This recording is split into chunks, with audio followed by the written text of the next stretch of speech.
Hello everyone, welcome to our YouTube channel Conceptual Study. Strong your base to strong your future. This is Diwakar Maurya. आइए शुरू करते हैं. हमने start किया है अपना इनकम टैक्स की सीरीज़. इनकम टैक्स में हम लोग ऑलरेडी लेक्चर्स कर चुके हैं. अगर उन्हें अभी तक आपने नहीं देखा है तो आप लोग डिस्क्रिप्शन बॉक्स में जाके लिंक पे क्लिक करके देख सकते हैं. प्लेलिस्ट बनी हुई है इनकम टैक्स की.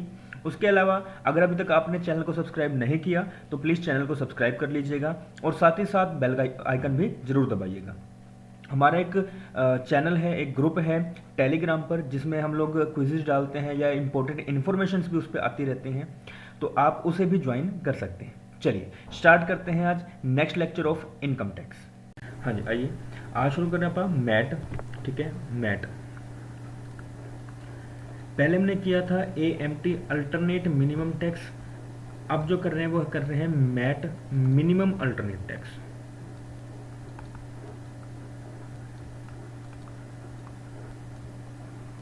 Minimum alternate tax.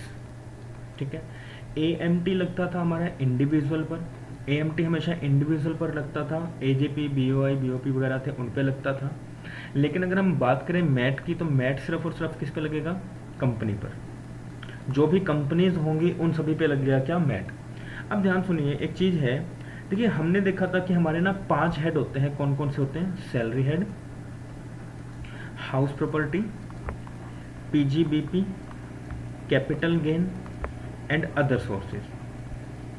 ये तो हैं किसके? इंडिविजुअल के लिए 5 हेड. लेकिन कंपनी के लिए ना ऑलवेज 5 ना होके सिर्फ और सिर्फ ये 4 हेड होते हैं. कंपनी के लिए सिर्फ और सिर्फ ये 4 हेड हैं. सैलरी कंपनी का हेड नहीं होता क्योंकि सैलरी कंपनी देती है, कंपनी सैलरी लेती नहीं है. कंपनी हमेशा सैलरी को पे करती है, कभी भी लेती नहीं है. ठीक है जी. अब हम अगर हम देखें, नॉर्मल चीज़ देखें तो जो हमने बार बार पहले बार करी हुई है, अगर हम नॉर्मल इनकम टैक्स को कैलकुलेट करें या कंप्यूट करें तो कैसे करते हैं? हम सिंपल करते हैं, सैलरी को ऐड करते हैं. सैलरी प्लस हाउस प्रॉपर्टी की जो भी इनकम है वहाँ वो, उसके अलावा PGBP की जो भी इनकम है वो, उसके अलावा कैपिटल गेन की जो इनकम है वो, उसके अलावा अदर सोर्सेज की जो इनकम है वो. यहाँ से हमारे पास निकलता है क्या? Gross total income. Gross total income. अब जो ग्रोस टोटल इनकम में से हम माइनस करते हैं क्या? डिडक्शंस को. डिडक्शंस को माइनस करते हैं. डिडक्शंस कौन कौन सी? 80C से लेकर 80U तक की डिडक्शंस को हम लोग क्या करेंगे? माइनस करेंगे. अब जो माइनस करके हमारे पास जो अमाउंट आएगा उसे हम कहते हैं क्या? Total taxable income. कौन सी इनकम? Total taxable income. इस टैक्सेबल इनकम पे हम 2 तरह से टैक्स लगा सकते हैं. स्पेशल इनकम पे हम लोग स्पेशल रेट से टैक्स लगाएंगे जो जनरली कैसा होता है? हमारा फ्लैट रेट होता है. यहाँ पे कैजुअल इनकम आती है, PGBP की इनकम आती है 15% वाला, याद है? PGBP की इनकम, कैपिटल गेन की इनकम 15%, 20% वाली इनकम मैंने आपको करवाई थी एक दिन. उसके अलावा हमारी नॉर्मल इनकम है. नॉर्मल इनकम पे हम लोग लगाते हैं क्या? Slab rate. क्या लगाते हैं? Slab rate. अब ये सारा करने के बाद हमारे पास जो भी अमाउंट आएगा उस अमाउंट से हम लोग क्या कर देंगे? टैक्स को पे कर देंगे. क्लियर है?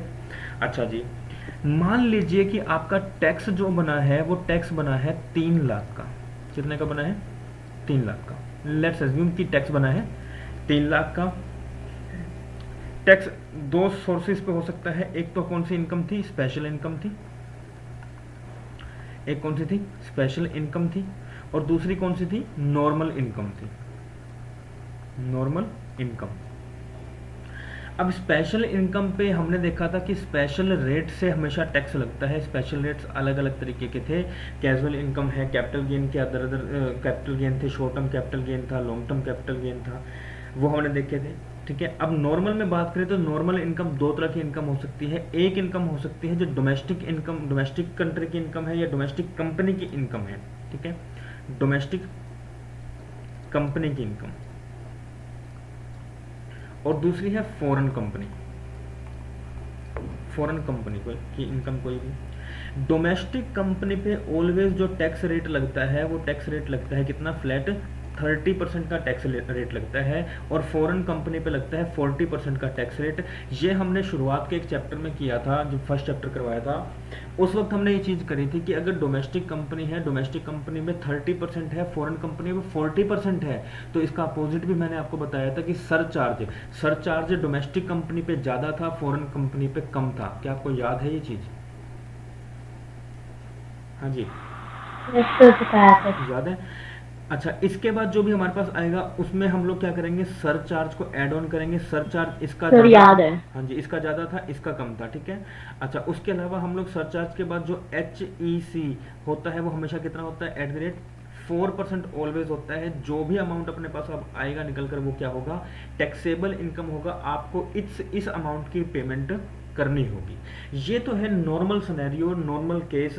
लेकिन अगर बात करें अब मैट की, जो कि under section 115 JJB, 115, sorry JJB नहीं, 115 जेबी, 115 जेबी सेक्शन है, इसके अंडर अब कुछ बात करी गई है। सेक्शन इसका इंपॉर्टेंट है, इसका सेक्शन भी इंपॉर्टेंट है, मैट का भी इंपॉर्टेंट है, एएमटी का भी इंपॉर्टेंट है। सेक्शंस थोड़े से किस किस चैप्टर के याद करके जाना, ठीक है। अच्छा, अब जो इनकम में, इनकम टैक्स में 115 जे भी जोड़ा गया था कुछ टाइम बाद, और ये बात बोली गई कि कंपनी को जो कंपनी ने, मतलब कंपनी को बोला कि आप पहले आप क्या करते थे, नॉर्मल टैक्स के प्रोविजंस के अकॉर्डिंग अपनी इनकम निकाल लेते थे, और अभी भी क्या करो, आप अपनी, मतलब एक कंपनी को ये बात बोली गई कि आप ना अपनी जो टैक्सेबल इनकम है, जो टैक्स आपने निकालना है, वो कैसे निकालो, आप नॉर्मल प्रोविजंस के थ्रू निकालो, नॉर्मल प्रोविजंस के थ्रू। नॉर्मल प्रोविजंस बोले तो डोमेस्टिक कंपनी में 30% flat rate, and foreign company में कितना, 40% फ्लैट रेट, प्लस में उसके सरचार्ज ऐड करो, एचईसी ऐड करो, एंड उसके बाद जो टैक्सेबल, जो इनकम आएगी, जो अमाउंट आएगा, वो क्या है, टैक्सेबल है, ठीक है। टैक्स आपको पे करना है उस पर। आपको कंपनी को ये कह दे कि कंपनी जी आप ना पहले नॉर्मल प्रोविजंस के अकॉर्डिंग क्या कर लो, अपना टैक्स निकाल लो। इसके बाद पहला तो हुआ ये, पहला तो हुआ ये। अब इसके बाद एक काम कंपनी, सर आपको एक काम और करना है, काम ये करना है कि आपका ना बुक प्रॉफिट निकालिए। सबसे पहले क्या निकालिए, बुक प्रॉफिट। हमें बुक प्रॉफिट निकालने की नीड नहीं है, अपने सिलेबस के रिगार्डिंग हमें मतलब कोई वैल्यू नहीं है अपनी, ठीक है, बुक प्रॉफिट निकालना। बस कंपनी को ये बोला जाएगा कि आप अपना बुक प्रॉफिट निकालिए। अब हम इस बुक प्रॉफिट पे आप पे क्या लगाएंगे, मैट लगाएंगे, इस बुक प्रॉफिट पे मैट लगाएंगे, ठीक है जी। वो मैट लगेगा अलग अलग परसेंटेज से, अभी हम देख लेंगे वो सारी चीज़ भी। क्या इतनी चीज़ समझ में आई? कंपनी का करना क्या होगा, कंपनी को पहले नॉर्मल प्रोविजंस के रिगार्डिंग अपना टैक्स निकालना होगा। उस नॉर्मल प्रोविजंस के बाद उसको अपने बुक प्रॉफिट निकालनी है, और बुक प्रॉफिट पे मैट लगेगा, मिनिमम अल्टरनेट टैक्स लगेगा। क्या ये चीज़ समझ में आई है? टैक्सेबल इनकम पे कभी भी नहीं लगेगा, ये बात याद रखना। ऐसा नहीं होगा कि टैक्सेबल इनकम पे लगे, टैक्सेबल इनकम पे नहीं लगेगा, बुक प्रॉफिट पे निकलेगा। बुक प्रॉफिट निकालने का तरीका अलग है। कभी भी इस इनकम पे नहीं लगेगा, जो ये वाली इनकम आई है इस इनकम पे नहीं लगेगा।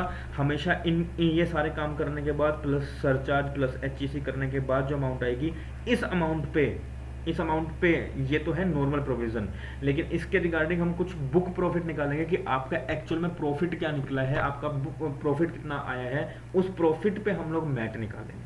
क्या इतनी चीज समझ में आई है?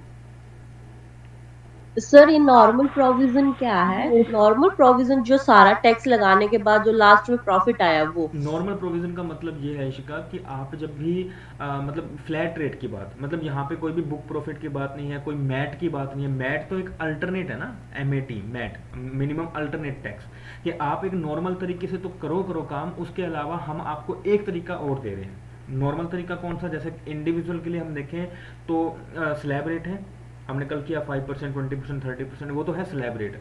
उसके अलावा अल्टरनेट और दे दिया कि अगर आपकी 5 से, वो याद है 5 से 7 लाख तक की इनकम पे इतना करवाया था मैंने हाँ आपको, जी सर। है ना। हाँ तो जी। वो अल्टरनेट था ना, इंडिविजुअल के लिए भी अल्टरनेट था।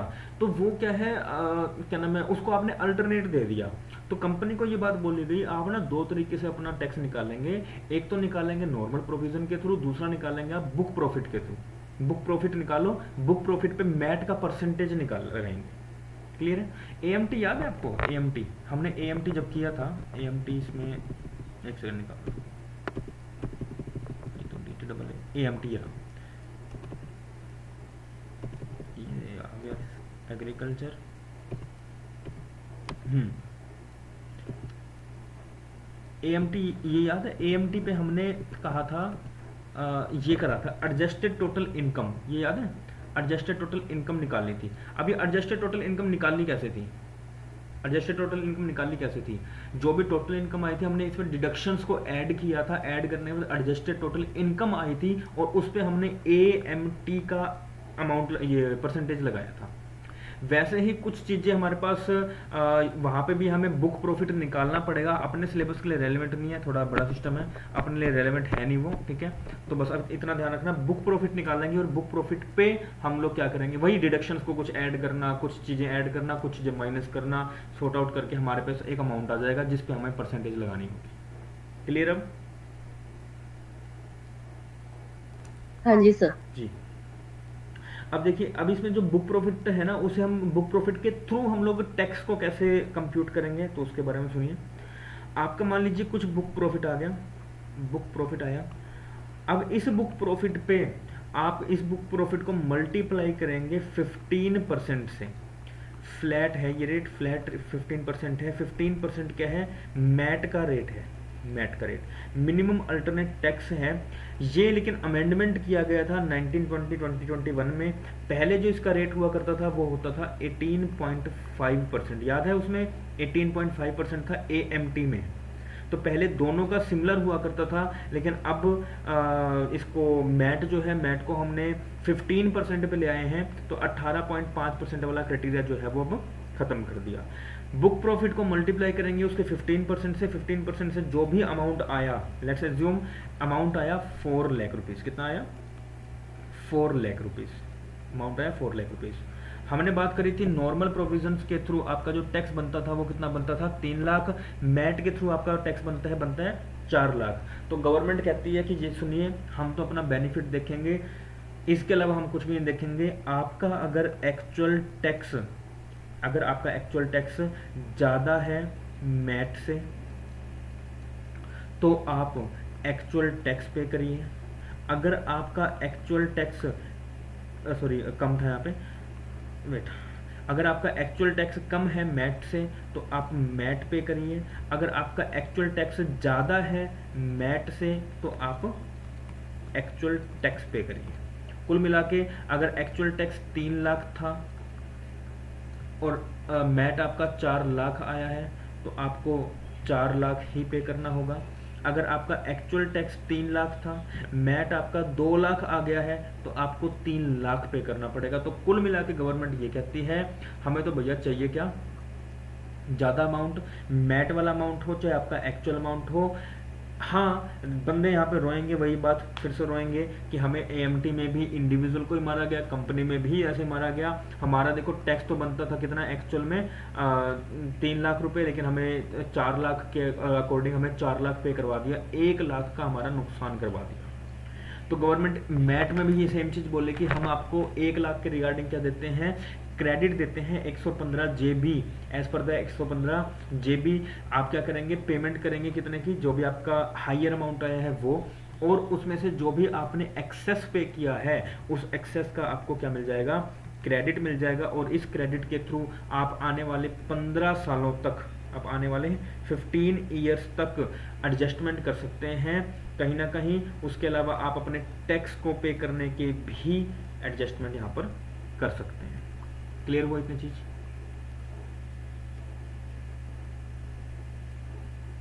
हाँ जी सर। ठीक है जी, आगे बढ़ते हैं। यस प्रतिभा, समझ में आएगा? हाँ जी सर। जी, आगे बढ़ते हैं, आइए। अब है टैक्स लायबिलिटी। हम देखते हैं कि टैक्स लायबिलिटी निकलती कैसे है। टैक्स लायबिलिटी, अब देखिए आपने देखा कि हमारा कुछ टैक्स आया है मैट वाला टैक्स, मैट वाला टैक्स कितना, 4 लाख। तो हमने कहा कि जी आपका ना कुछ मैट का टैक्स आया है, हमने कहा MAT मैट टैक्स हमने लिख लिया। अब इस मैट टैक्स में हम लोग क्या करेंगे, कुछ सरचार्ज ऐड करेंगे, सरचार्ज ऐड ऑन करेंगे। अच्छा, सरचार्ज डिपेंड करेगा कंपनी टू कंपनी, क्योंकि मैट किस पे लग रहा है, कंपनी पे लग रहा है। सरचार्ज डिपेंड करेगा, डोमेस्टिक पे है तो अलग सरचार्ज होगा और फॉरेन पे है तो वो अलग सरचार्ज होगा। कोई मार्जिनल रिलीफ मिल गया आपको, कोई मार्जिनल रिलीफ मिल गया तो आप उसे क्या कर देंगे, माइनस कर देंगे, ठीक है। यहाँ से कुछ आपके पास अमाउंट निकल कर आ जाएगी। इस अमाउंट में आप लोग क्या करेंगे, HEC health and education cess 4% का है, वो आप यहाँ पर क्या कर देंगे, एड ऑन कर देंगे। यहाँ से आपके पास निकलेगी gross total tax payable, gross total tax payable जो आपको करना है। यहाँ से हम माइनस करेंगे कुछ, अगर कुछ आपने ऑलरेडी एडवांस पेमेंट करी हुई है, आपने कोई ऑलरेडी एडवांस पेमेंट करी हुई है तो वो क्या कर देंगे, आप माइनस कर देंगे, क्योंकि ऑलरेडी आपने गवर्नमेंट को कुछ टैक्स पे किया हुआ है तो आप उसको माइनस कर देंगे, ऑब्वियस सी बात है। उसके अलावा अब जो आपके पास अमाउंट निकलेगा वो क्या निकलेगा, आपका नेट टैक्स निकलेगा। इस नेट टैक्स को आपको क्या करना पड़ेगा, पे करना पड़ेगा। ये आपकी एक्चुअल में टैक्स लायबिलिटी होगी, ये क्या होगी, आपकी एक्चुअल में टैक्स लायबिलिटी होगी। क्लियर है?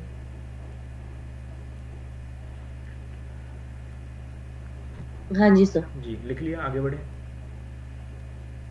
नहीं सर, एक सेकंड। जी जी लिखिए। ठीक है जी, हो गया। आइए अब हमने बात करी 115 जेबी क्या कहता है कि आपका चाहे एक्चुअल टैक्स अगर ज़्यादा है तो आप एक्चुअल टैक्स पे करेंगे, मैट ज़्यादा है तो मैट पे करेंगे। अगर आपका एक्चुअल टैक्स ज़्यादा कम बनता था लेकिन मैट ज़्यादा बन रहा है, उसकी वजह से आपने एक्सेस पेमेंट कर दी है, तो आपको उतने अमाउंट का क्रेडिट मिल जाएगा अप टू 15 ईयर्स तक, और आप उस जो क्रेडिट है उसके थ्रू आप अपनी टैक्स लाइबिलिटी को फ्यूचर में एडजस्ट करवा सकते हैं। ठीक है, अब बात करते हैं section 115 section 115 JB sub section 1। इसमें बात बोली गई कि किन किन कंपनीज, कौन कौन सी कंपनीज हैं जिन पे मैट एप्लीकेबल नहीं होगा। तो 115 JB 1 कहता है नॉन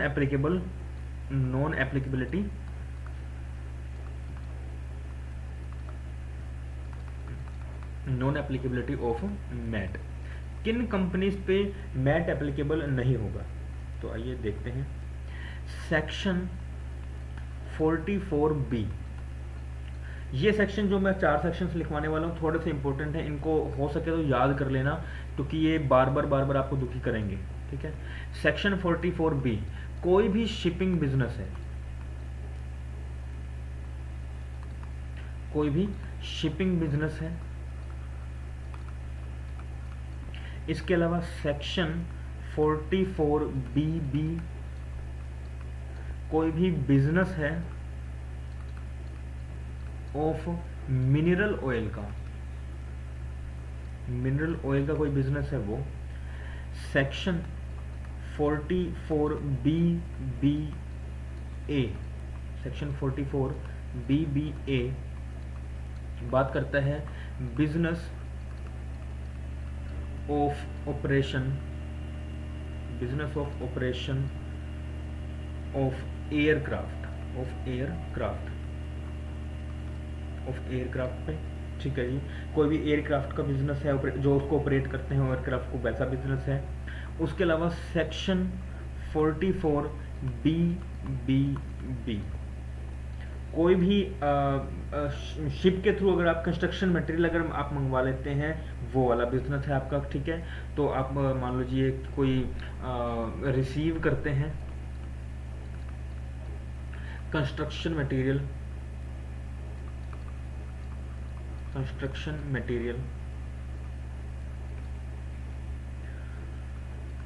थ्रू शिप। अगर आप इन चारों सेक्शंस में से किसी भी सेक्शन में आते हैं, आपका बिजनेस, आपकी कंपनी इन चारों सेक्शंस में से किसी भी सेक्शन पे में आती है, तो वो कंपनी जो है वो मैट के दायरे से बाहर हो जाएगी। लेकिन ये सिर्फ और सिर्फ किसके लिए है, फॉरेन कंपनी के लिए, फॉरेन कंपनी। ठीक है, वैसे तो मेनली फॉरेन कंपनीज ही यहाँ पे होती है, क्योंकि देखो शिपिंग बिजनेस है, कोई ना कोई आप वहाँ सामान मंगवा रहे हो, कोई मिनरल ऑयल का बिजनेस है, मतलब जनरली किसके लिए होगा, फॉरेन कंपनी के लिए होगा। अगर section 44B, 44BB, 44BBA, 44BBB इन 4 सेक्शंस में अगर आप आते हैं तो आप पे मैट की एप्लीकेबिलिटी नहीं होगी। क्लियर है? जी सर। ठीक है जी, सिर्फ और सिर्फ ये ध्यान रखिएगा, ये जो चारों सेक्शंस है वो किसके लिए है? सिर्फ और सिर्फ फॉरेन कंपनी के लिए है, इंडियन कंपनी के लिए नहीं है। डोमेस्टिक कंपनी के लिए ये बात नहीं बोली गई, सिर्फ और सिर्फ फॉरेन कंपनी के लिए ही बात ये बोली गई है। अच्छा जी, इसके अलावा कोई भी कंपनी हो, इसके अलावा जितनी भी कंपनी होगी वो सारी की सारी मैट को एप्लीकेबल, मतलब वो सारी की सारी मैट के अंडर आएंगी, मैट की एप्लीकेबिलिटी उन पे होंगी। लेकिन एक कंडीशन है, कंडीशन क्या होगा मैं लिख देता हूं, except these,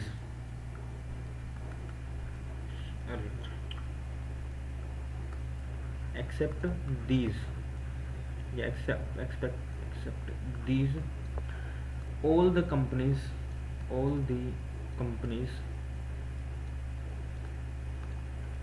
are under MAT,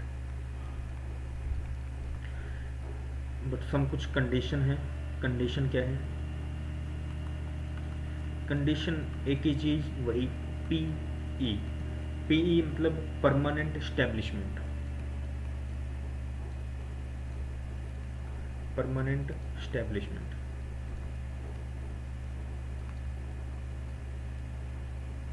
अगर ये परमानेंट एस्टेब्लिशमेंट इन इंडिया है तो मैट आप पे एप्लीकेबल हो जाएगा, आपकी कंपनी पे मैट एप्लीकेबल होगा। अगर परमानेंट एस्टेब्लिशमेंट आपका जो पीई है कंपनी का वो अगर इंडिया में नहीं है तो वो फॉरेन कंपनी मानी जाएगी, और फॉरेन कंपनी पे 115 जे भी एप्लीकेबल नहीं होगा, मतलब मैट एप्लीकेबल नहीं होगा। क्लियर है? जी सर। जी, बढ़े आगे।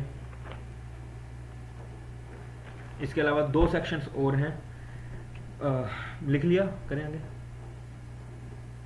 जी सर। ठीक है। सेक्शन 115 बी ए और सेक्शन 115 बी ए बी। अगर कोई भी डोमेस्टिक कंपनी है, कोई भी डोमेस्टिक कंपनी है, कोई भी डोमेस्टिक कंपनी है और वो डोमेस्टिक कंपनी इन 2 सेक्शंस को अगर एडॉप्ट कर लेती है, अगर इन दोनों सेक्शंस को एडॉप्ट कर लेती है तो भी उस पर मैट की एप्लीकेबिलिटी हो जाएगी। ठीक है। अब 115 BBA में जो टैक्स रेट है वो टैक्स रेट कितना है? फ्लैट है, 15% का है। और 115 BAB में कितना है? 22% का। क्लियर है? और सबसे मेजर बात, अगर कोई भी डोमेस्टिक कंपनी इन दोनों से, देखो है क्या, अगर कोई भी डोमेस्टिक कंपनी है वो इन दोनों सेक्शंस को अडॉप्ट कर लेती है तो उस पे मैट की एप्लीकेबिलिटी हो जाएगी। ठीक है। अच्छा, अगर हो जाती है और वो अगर एक बार मैट को एप्लीकेबल कर ले, अगर वो एक बार मैट को एडॉप्ट कर ले तो वो वापस नॉर्मल टैक्स की तरफ नहीं जा सकता, नॉर्मल टैक्स वाला कंडीशन वो एप्लीकेबल अपने आप पर नहीं करवा सकता। क्लियर है?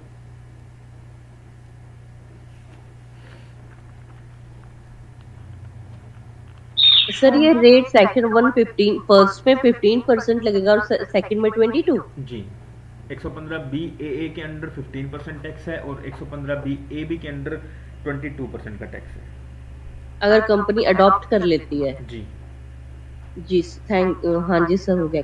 ठीक है। एक बार देखो इसको, उसके बाद फिर आगे करते हैं, एडवांस टैक्स करते हैं इसके बाद।